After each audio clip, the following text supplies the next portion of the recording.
اعوذ باللہ من الشیطان الرجیم بسم اللہ الرحمن الرحیم ونحمدہ ونصلی علی رسولہ الکریم اما بعد ووصینا الانسان بوالدیہ احسانا، اور ہم نے انسان کو وصیت کر دی کہ وہ اپنے والدین کے ساتھ احسان کرے۔ اللہ سبحانہ تعالیٰ نے والدین کی فطرت میں اپنے بچوں سے محبت کرنا شامل کر دیا ہے۔ قدرتی طور پر اولاد کی محبت کسی اجر کی توقع کیے بغیر انسان ہی کیا ہر جاندار میں ودیت کی گئی ہے، اس لیے والدین اولاد سے محبت کرنے پر مجبور ہیں۔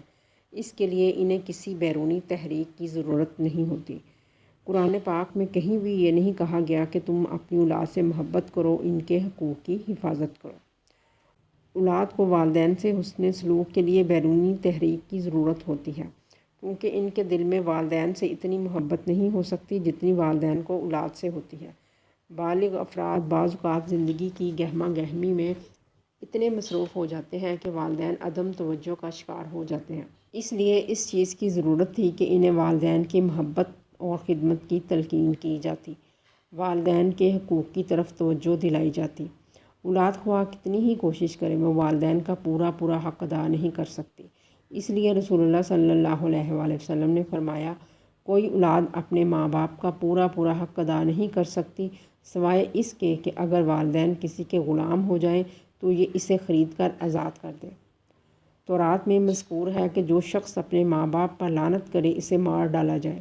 اسلام اس شدید رخ کی طرف نہیں جاتا، بلکہ کہتا ہے کہ جو شخص اپنے ماں باپ سے انکار کرے وہ جہنمی ہے۔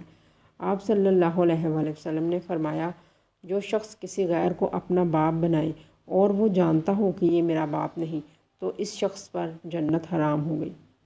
مزید فرمایا کہ اس شخص پر اللہ تعالیٰ کی، اس کے فرشتوں کی اور سب لوگوں کی لعنت ہے۔ قیامت کے دن اس کا کوئی بہانہ یا فدیہ قبول نہیں کیا جائے گا۔ اس لیے اسلامی فقہ اس بات پر متفق ہے کہ اگر باپ بیٹے کو قتل بھی کر دے تو اسے خواہ کوئی بھی سزا دی جائے لیکن بدلے میں قتل نہیں کیا جائے گا۔ اولاد کے مال پر والدین کا حق۔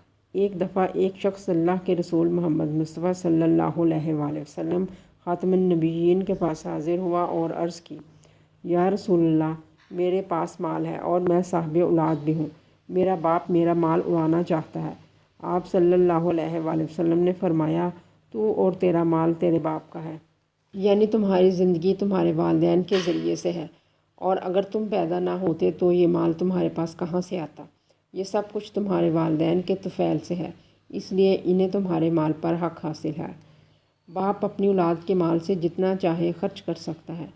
بعض صحابہ کرام کا اس پر فتویٰ ہے، لیکن تمام علماء کا اس پر اتفاق نہیں، کیونکہ بشریت کا تقاضا بہرحال والدین میں موجود ہے۔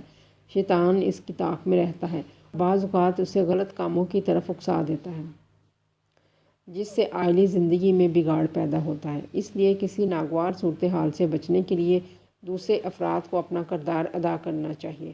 تاہم اس بات پر سب متفق ہیں کہ والدین اگر نادار ہوں تو اولاد پر ان کا خرچہ اٹھانا فرض ہے۔ اگر وہ اس میں کوتاہی کریں تو باپ بذریعہ عدالت خرچہ وصول کر سکتا ہے۔